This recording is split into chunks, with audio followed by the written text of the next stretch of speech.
राम मंदिराचे स्वप्न साकार होताना काही लोकांच्या पोटात दुखत आहे. प्रत्येक ठिकाणी आपले प्रतिनिधित्व दिसावे यासाठी काही लोकांकडून अट्टहास सुरू आहे. राम मंदिराच्या कार्यक्रमाला सर्वच पक्षाच्या नेत्यांनी जावे. प्रत्येक वेळी तुम्ही खुर्चीची अपेक्षा करू नका. उद्धव ठाकरे यांनी राम मंदिरासाठी 1 कोटी रुपये पाठवले आहेत, मग आम्ही पण पैसे दिले नाहीत का?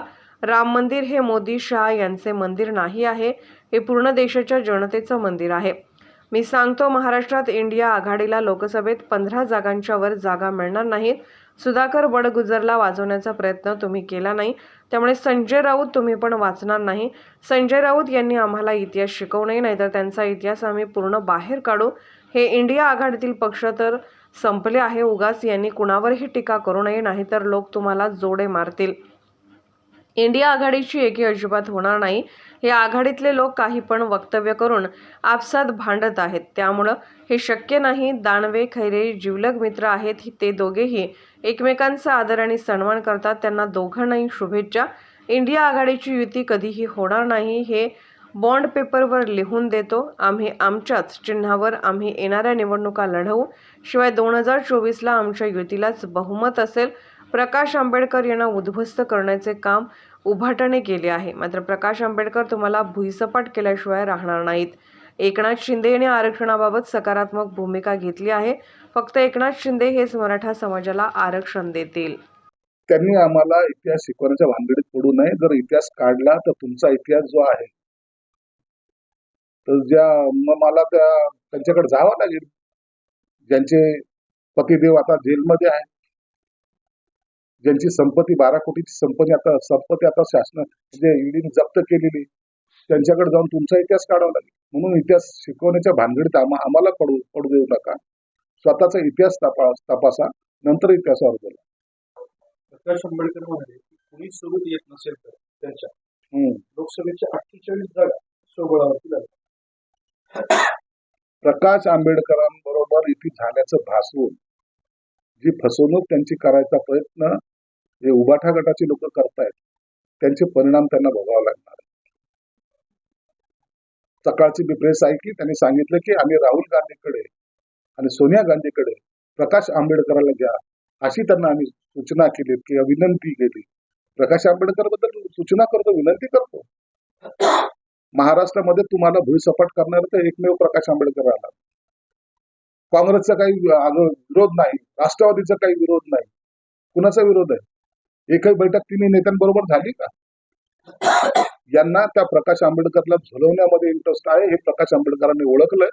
म्हणून प्रकाश आंबेडकर सुद्धा यांना झुलून त्यांची जागा निश्चित दाखवल, हे मात्र निश्चित आहे. प्रकाश आंबेडकरांनी यावं, प्रकाश आंबेडकरांनी केव्हाही यावं.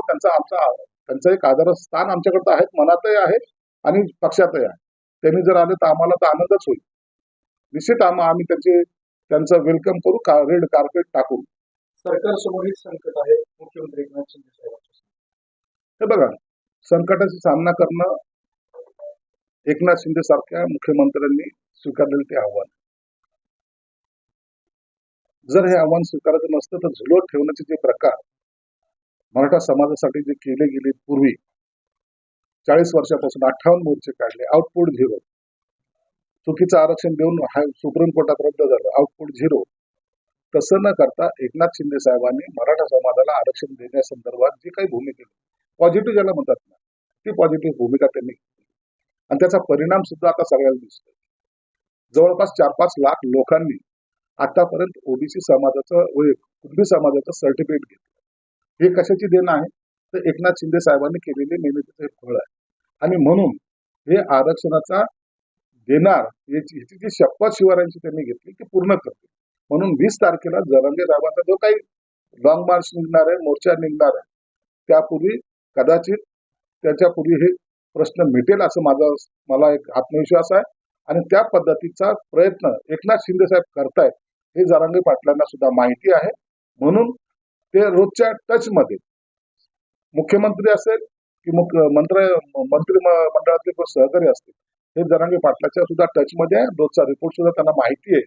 म्हणून त्यांचा सुद्धा आत्मविश्वास वाढलेला आहे की फक्त एकनाथ शिंदे साहेब हे आपल्याला आरक्षण देऊ शकतात. भाजपने उद्धव ठाकरे यांच्यावरती टीका केलेली आहे. राम मंदिरावरती वारंवार प्रश्न उपस्थित करणारा जनाब उद्धव ठाकरे यांनी 22 जानेवारीला हजेरीला निघून जावे असं केलं तर आमच्या दिमागदार सोहळा त्याची नजर लागणे आपण आचार्य तुषार भोसले म्हणतात.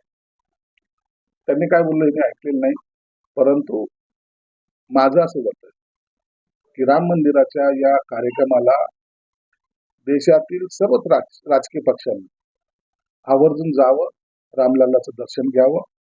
राम हा कोणत्याही समाजाचा नाही, राम हा कोणत्या पक्षाचा नाही, राम हा सर्वांचा आहे.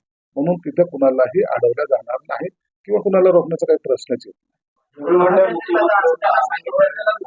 मग यांना जायचंच नसेल, रामलल्लाबद्दल जर प्रेम नसेल तर त्यांनी म्हणलं असेल तर तो त्यांचा प्रश्न आहे. परंतु आम्ही तर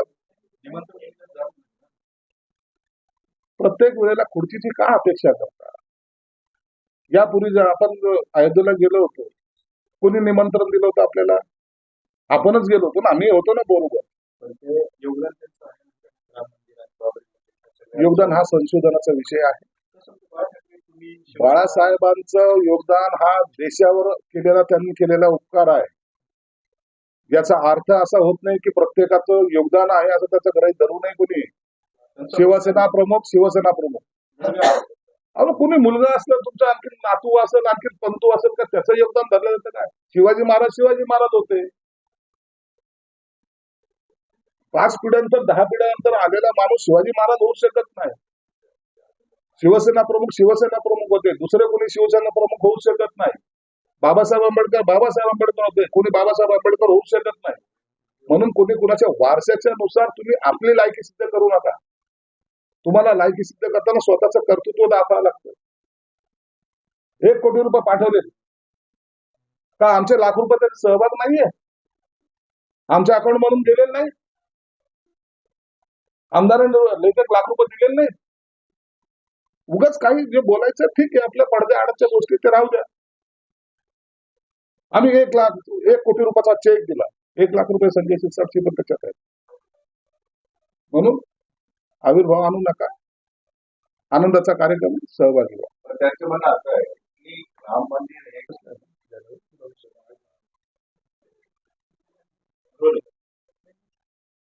22 जानेवारीला अयोध्येमध्ये राम मंदिराचं उद्घाटन होतंय.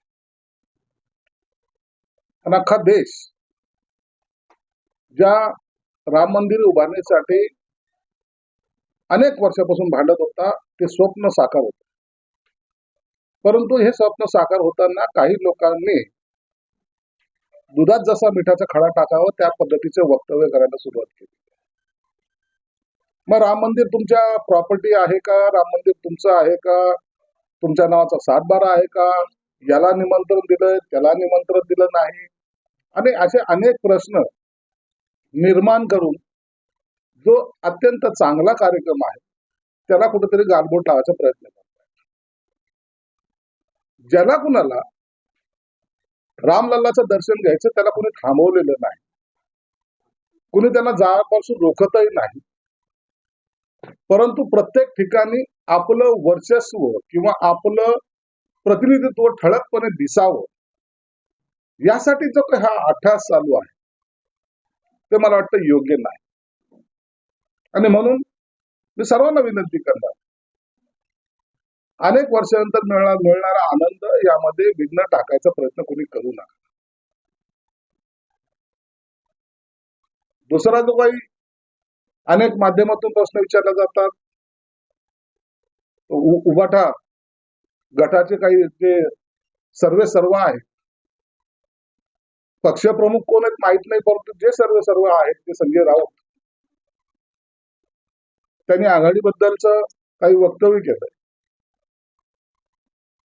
महाराष्ट्रामध्ये बीजेपी, शिवसेना आणि अजितदादांचे राष्ट्रवादी आम्ही मिळून 45चा आकडा पार करणार आहोत असं म्हटल्याबरोबर त्यांच्या पोटात दुखायला, आणि अत्यंत नीचपणाचं वक्तव्य त्यांनी केलंय की संजय म्हणजे एकनाथ शिंदे आणि अजितदादाच्या कुबड्या घेऊन भाजप पुढे चाललं, त्याच्यामुळे त्यांच्या सीटा वाढणार आहे.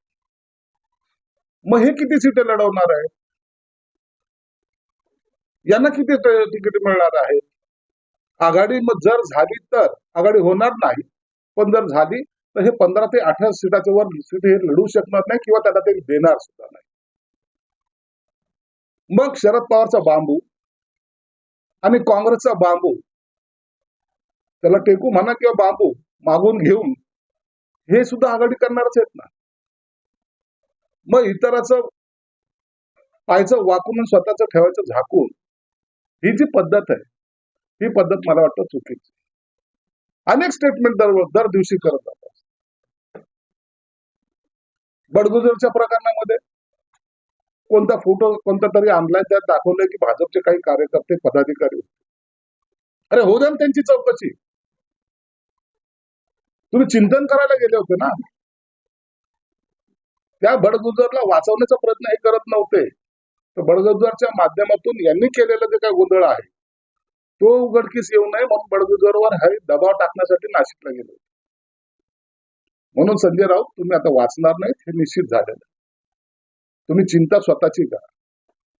बडगुजरने जे केलंय कुणाच्या आदेशानुसार केलंय, कुणाच्या हुकमाचा ताबेदार तो होता, कुणामुळे तो फार्म हाऊसवर गेला होता, हे सर्व बाहेर येणार. म्हणून आता चिंता त्यांनी करू नये. आणि त्यांना एक सल्ला असेल, ते कुणाचं ऐकत नाहीत. जोपर्यंत उबाठा गट डुबवल्याशिवाय त्यांना चैन पडणार नाही याची मला कल्पना आहे. अहो हे कुणाच्या पक्षाचं नाहीये, हे आम्ही म्हणतोय. हे मोदी साहेबाचं राम मंदिर नाहीये, हे अमित शहाचं राम मंदिर नाहीये, हे एकनाथ शिंदेचं राम मंदिर नाहीये, हे आणखीन कोणत्याही माणसाचं राम मंदिर नाहीये. हे देशाचं राम मंदिर आहे, आपल्या भावनाचं राम मंदिर आहे. आम्हाला कुणालाही त्याचा सातबारा बनवायचा नाहीये. परंतु ज्या हिंदुत्ववादी लोकांनी जो लढा दिलाय अनेक वर्षाचा, त्याचं निघलेलं हे फळ आहे. त्या आनंदात सहभागी त्यांनी झालं पाहिजे. यांच्या दुर्दैवाने आणि त्यांच्या सुदैवाने ते प्रधानमंत्री आहेत, युपी मध्ये मुख्यमंत्री आहे. मग मुख्यमंत्र्यांनी प्रधानमंत्र्यांनी जाऊ नये असा त्यांचा काही अट्टहास आहे का? जो सत्तेवर आहे त्याच्या हस्ते उद्घाटन होत आहे, याचा अर्थ त्याच्या नावावर होत असं होत नाही. म्हणून हे उगाच तरी मिठाचा खडा टाकायचा हा प्रयत्न आहे. बाळासाहेब आंबेडकर असं म्हणतात, मोदी विरोधात लढण्यासाठी एकीची शक्यता कमीच आहे. दुर्दैवाने नरेंद्र मोदी यांच्या विरोधात लढणाऱ्या कुटुंबाला प्राधान्य देणार आहे. त्यामुळे आपण किती डोक्यावर आपटले तरी एकी होणार नाही. हेच तर मी 6 महिन्यापासून बोलतोय. हे इंडिया आघाडी वगैरे काही होणार नाही. महाराष्ट्रामध्ये सुद्धा ही यांची काय कोणती मोठी आघाडी ही सुद्धा होणार नाही. यांना किती सीटं लढवायचे हे बिनडोक्याचे जे लोक आहेत, कधी म्हणतात ईव्हीएम वर कुठे मतदान करा, आमचे 500 जागा येतील. तुम्ही जागा किती लढवतायत महाराष्ट्रात? 18. येतील किती? 500. यांना अधिकार दिलेला आहे. काही मूर्खासारखं स्टेटमेंट करतात आणि आपली दुकानदारी चालवतात. महायुतीचा फॉर्म्युला आता नवीन वर्षाच्या सुरुवातीला हे तिन्ही नेते एकत्र बसून ठरणार आहे. आणि मला वाटतं जेव्हा हा फॉर्म्युला ठरेल त्यावेळेला जाहीर पत्रकार परिषदेमध्ये त्याची वाच्यता केली जाईल. ते काही म्हणतात त्यांची मदत करून दाखवा. करून दाखवायची लय सवय ना. करून दाखवलं, करून दाखवा.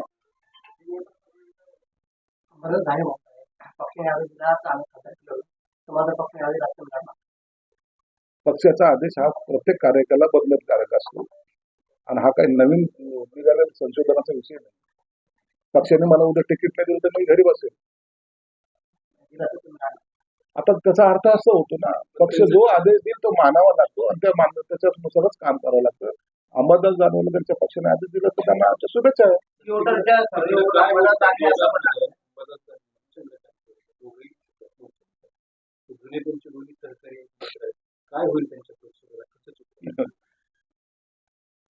चंद्रकांत खैरे असेल की अंबादास दानवे, हे दोघं एकमेकाचे जीवलग मित्र आहेत.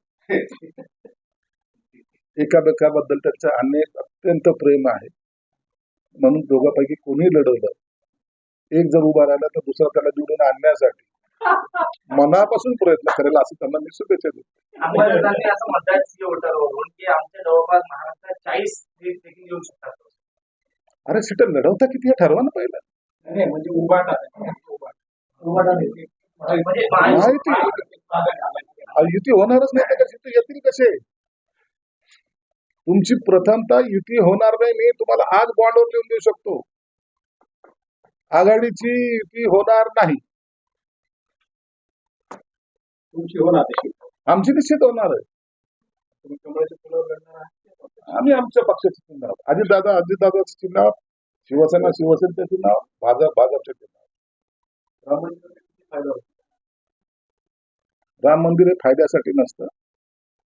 राम मंदिर हे भावनेचा प्रश्न आहे आणि काम करणाऱ्याच्या मागे जनता उभी असते. हे महाराष्ट्राने नाही देशाने दाखवून दिलेलं आहे. म्हणून गेल्या निवडणुकीमध्ये 3 राज्यांमध्ये बहुमताने भाजप निवडून आलं.